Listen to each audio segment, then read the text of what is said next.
வணக்கங்க. இன்றைக்கி மஷ்ரூம் தொக்கு செய்யலாம். அதுக்கு மஷ்ரூம்ஸை க்ளீன் பண்ணி இந்த மாதிரி கட் பண்ணி எடுத்துக்கலாம். இனி பட்டை, கிராம்பு, ஏலக்காய், இஞ்சி, பூண்டு, சின்ன வெங்காயம் எல்லாத்தையும் சேர்த்து இந்த மாதிரி அரைச்சிட்டு வந்துடலாம். தக்காளியை அதையும் அரைச்சி எடுத்துக்கலாம்.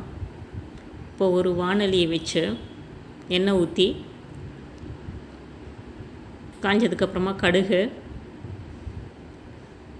ஒரு கல்பாசி சேர்த்துட்டு அடுத்தது வெங்காயம், கருவேப்பிலை சேர்த்துக்கலாம்.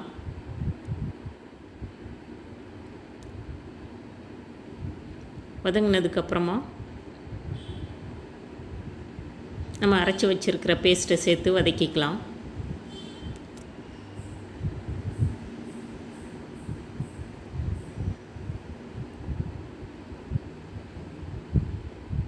இப்போது நம்ம கட் பண்ணி வச்சுருக்கிற மஷ்ரூம்ஸை அதில் சேர்த்துடலாம்.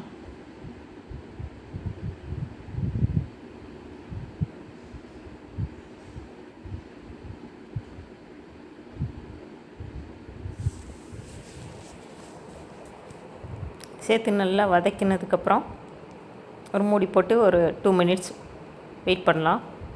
இப்போது பார்த்திங்கன்னா அதில் இருக்கிற தண்ணியெலாம் வெளியே வந்துடும். இப்போ நம்ம அரைச்சி வச்சுருக்கிற தக்காளி பேஸ்ட்டு,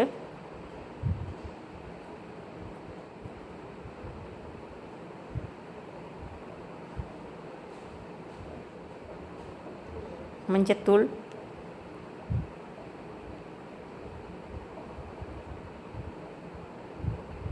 வீட்டில் அரைச்ச மிளகாத்தூள்,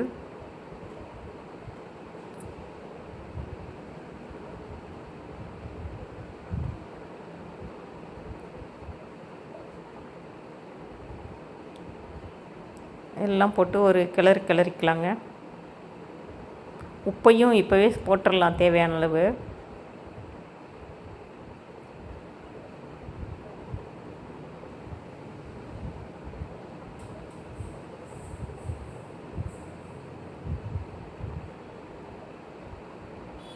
மூடி போட்டு மூடிட்டு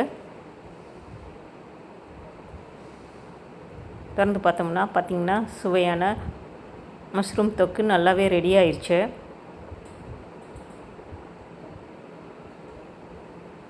இப்போ இந்த ஸ்டேஜில் உப்பும் செக் பண்ணிவிட்டு பெப்பர் பவுடர் கொஞ்சம் சேர்த்துக்கலாம்.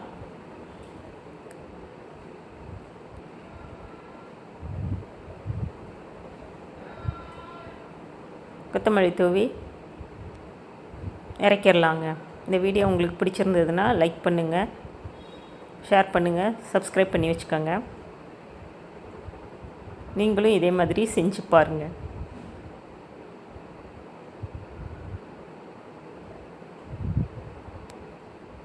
தேங்க்யூ.